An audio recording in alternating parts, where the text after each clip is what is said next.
हे मेरे पुत्रों, हे मेरी बेटियों, मैं देख रही हूं तुम्हारा मौन। यह मौन शांति का नहीं है, यह भय का मौन है। जब अन्याय तुम्हारे द्वार पर खड़ा होकर तुम्हारे धर्म का अपमान करता है, तब भी तुम कहते हो, शांत रहो, विवाद मत करो।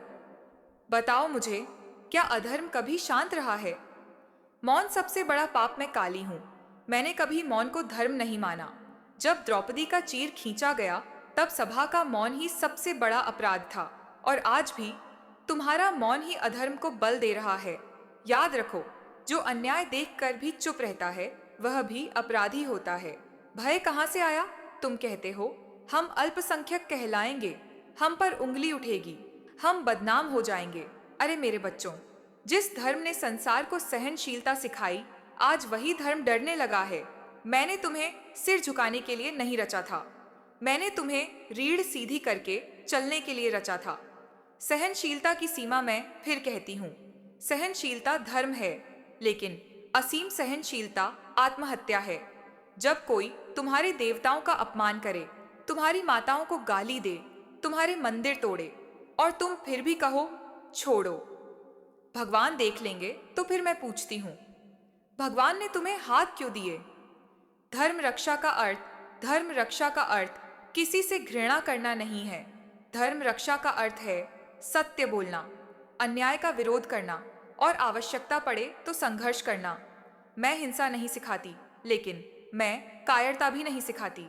इतिहास का आईना, जब विदेशी आक्रांताओं ने आक्रमण किया, क्या वे तर्क से रुके? नहीं। यदि शिवाजी ने तलवार ना उठाई होती, तो आज तुम्हारा अस्तित्व भी ना होता।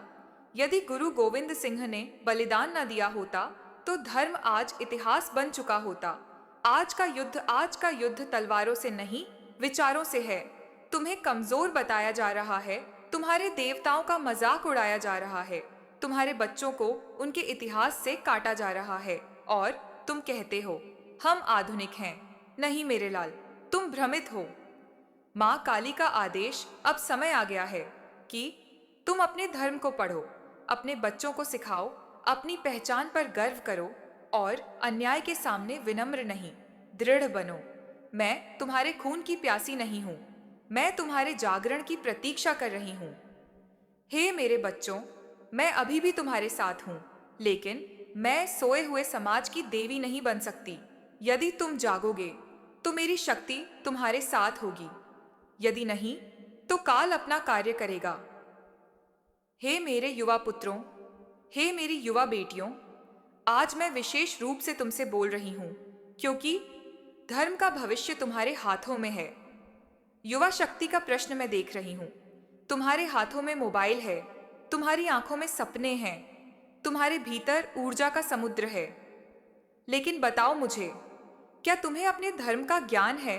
क्या तुम्हें अपने पूर्वजों का इतिहास पता है? क्या तुम्हें यह मालूम है कि तुम कौन हो? यदि नहीं, तो यह मेरी नहीं, तुम्हारी हार है। भ्रम में पड़ा युवा, आज का युवा ट्रेंड के पीछे भाग रहा है, अपनी जड़ों से कट रहा है, और जिसे धर्म का नाम सुनकर पुराना कह देता है। अरे मेरे बालक, पेड़ जितना ऊंचा होता है, उसकी जड़ें उतनी ही गहरी होती हैं। जो अपनी जड़ों को काट देता है, वह पहला तूफान भी सहन नहीं कर पाता। धर्म आधुनिकता का शत्रु नहीं है।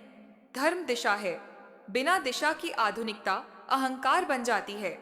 मैं काली हूं, मैं विज्ञान के विरुद्ध नहीं हूं, लेकिन मैं आत्मा विहीन विज्ञान के विरुद्ध हूं। कायरता बनाम बुद्धिमत्ता तुम्हें सिखाया गया है। चुप रहो, विवाद मत करो, लेकिन सुनो। चुप रहना बुद्धिमत्ता नहीं, हर अपमान सहना सहनशीलता नहीं। बुद्धिमत्ता यह जानना है कि कहाँ मौन आवश्यक है और कहाँ स्वर उठाना कर्तव्य है। माँ काली का संदेश युवाओं के लिए, मैं तुमसे यह नहीं कहती कि नफरत फैलाओ, अराजक बनो या अधर्म का मार्ग अपनाओ। मैं कहती हूँ, सत्य को जानो, तथ्यों के साथ बोलो, डर के बिना खड़े रहो, और अपने अस्तित्व पर गर्व करो। इतिहास की जिम्मेदारी, यदि तुम इतिहास नहीं पढ़ोगे, तो कोई और तुम्हें झूठा इतिहास पढ़ा देगा। यदि तुम प्रश्न नहीं करोगे, तो कोई और तुम्हारे लिए निर्णय कर देगा। मैंने तुम्हें सोचने की शक्ति दी है, उसे त्याग मत दो।